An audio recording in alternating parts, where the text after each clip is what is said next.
नमस्कार, मैं हूँ दीपिका। आप देख रहे हैं किसान ऑफ इंडिया। पहले तो बहुत बहुत स्वागत है आपका किसान ऑफ इंडिया में। सर, मैं आपसे पूछना चाहूँगी कि किसान, खेती और प्रकृति का जो तालमेल है वो कितना ज़रूरी है? देखिए, किसान जब खेती करता है ना, वो खेती अन्न उपजाने के लिए करता है। अन्न मनुष्य की सेहत के लिए होती है कि अन्न है तो मनुष्य है, अन्न नहीं तो मनुष्य नहीं है। तो वो जो अन्न है वह व्यक्ति को सबल बनाना चाहिए और निरामय बनाना चाहिए।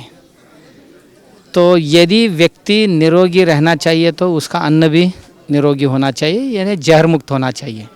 यदि अन्न जहर मुक्त होना चाहिए तो ज़मीन भी जहर मुक्त होना चाहिए, क्योंकि जिस ज़मीन से अन्न उगती है उस ज़मीन में जहर नहीं होना चाहिए। इसलिए किसान को अपने ज़मीन को जहर मुक्त करने की आवश्यकता है।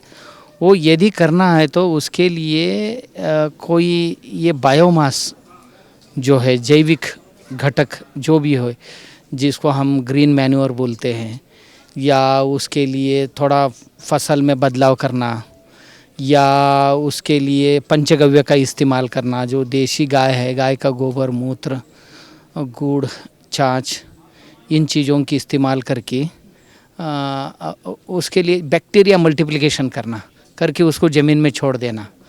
वो क्या करेंगे कि ज़मीन में जो जहर बैठा है, जो आज तक हमने 30, 35, 40 साल से जिसको इस्तेमाल किया है, उसको निकालने के काम करेगी। फिर ज़मीन में वाटर होल्डिंग कैपेसिटी, यानी पानी पकड़ के रखने का, और मिट्टी में हवा पकड़ के रखने का कैपेसिटी बढ़ेगी, तब जीवाणु जिंदा रहेंगे। अन्यथा ज़मीन के नीचे, मिट्टी का मतलब होता है कि 1 ग्राम मिट्टी में कम से कम तो 200-300 करोड़ जीवाणु होना चाहिए। यदि वो नहीं होंगे तो वो मिट्टी जिंदा नहीं है, ऐसा माना जाता है। तो आज हम देखेंगे तो कुछ 25-30 करोड़ ही उसमें दिखाई पड़ते हैं। तो बहुत गिरावट आई है। इसको यदि बढ़ाना है तो जैविक खेती आवश्यक है ज़मीन के लिए। और सर, अभी जैसे आवर्तनशील खेती का ये जो सम्मेलन हो रहा है, इसमें आपने एक शब्द का जिक्र किया था, वो है बायोडाइवर्सिटी। तो वो किस तरह से खेती में एक अहम भूमिका रखती है?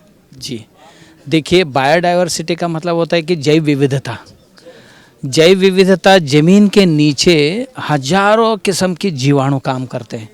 कोई उसमें अन्न पोषण द्रव्य निर्माण करने के लिए, कोई बीमारी के लिए, कोई उसके कलर के लिए काम करते हैं, कोई उसकी ग्रोथ प्रमोट के लिए, उसकी बढ़ोतरी के लिए काम करते हैं। ऐसे बहुत सारे चीज़ों के लिए काम करने वाले अलग अलग प्रकार के जीवाणु नीचे, और उस जीवाणु के खाद्य ऊपर वाले ये पेड़ पौधों से मिलते हैं, पानी से मिलती है। फिर पेड़ पौधे, पानी को यदि जिंदा रखना है तो पशु पक्षियों की ज़रूरत होती है। यदि पंछी नहीं होंगे तो पेड़ नहीं जिंदा रहेंगे, क्योंकि वो पंछी जब फल खाते हैं तो उसके बीज कहीं ना कहीं डाल देते हैं तो पेड़ उग जाते हैं, तो नहीं तो वो नहीं रहेंगे। यदि पेड़ नहीं तो पंछियाँ नहीं रहेंगे, पंछियाँ नहीं रहेंगे तो फसल पे पड़े हुए जो कीड़ है उनको खाने वाले कोई नहीं होंगे। इसलिए ये सब एक दूसरों से मिली हुई है। और हमारी फसल है, उसका परागीकरण जो है, यदि परागीकरण नहीं होगा तो आपका अनाज भी नहीं बनेगा, फल भी नहीं बनेगा, सब्जी भी नहीं बनेगी। इसके लिए छोटी छोटी कीटकों से लेकर बड़े बड़े पंछी और प्राणियों तक, ये सब एक दूसरों के सहकारी है, साथी है। इनमें देखिए, इसको जैव श्रृंखला बोलते हैं। इस श्रृंखला का एक कड़ी भी टूट गई ना, ये सब टूट जाएगी। ये जो श्रृंखला है ये निकम्मा हो जाएगा। पूरा का पूरा जो ग्रामोत्सव हुआ था, तो उसका जो आपका अनुभव रहा वो कैसा रहा? देखिए, ग्रामोत्सव ये होता है कि गांव में जितने भी किस्म के काम करने वाले लोग हैं, आपस में उनका मान सम्मान रहना चाहिए। देखिए, समाज वही होता है, हर व्यक्ति की अपेक्षा होती है जैसा अन्न वस्त्र आवास की ज़रूरत है, उससे भी बढ़कर। यदि अन्न नहीं तो चलेगा, वस्त्र टूटा फूटा भी चलेगा उसको, मगर गौरव और सम्मान की आवश्यकता होता है हर आदमी की।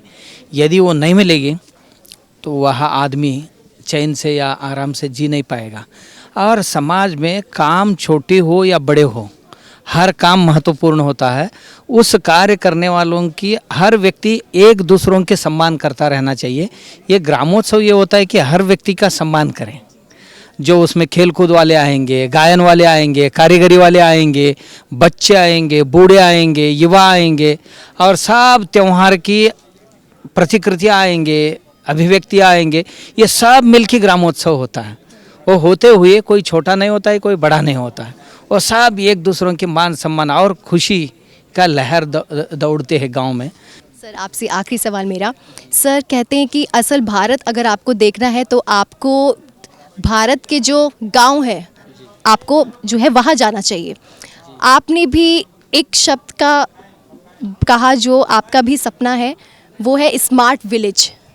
तो इस सपने को किस तरह से हम सब जो है मिलकर ये सपने को साकार कर सकते हैं? देखिए, स्मार्ट विलेज वो होता है जिस गांव में सब कुछ स्मार्ट होना चाहिए। सब आजकल हम देख रहे हैं कि गांव खाली हो रहे हैं, शहरों को सूजन आ रही है, तो ये रुकना चाहिए। गांव में अच्छी हवा है, अच्छी पानी है, अच्छे लोग भी है, अच्छी सोच भी है और अच्छी जगह भी है।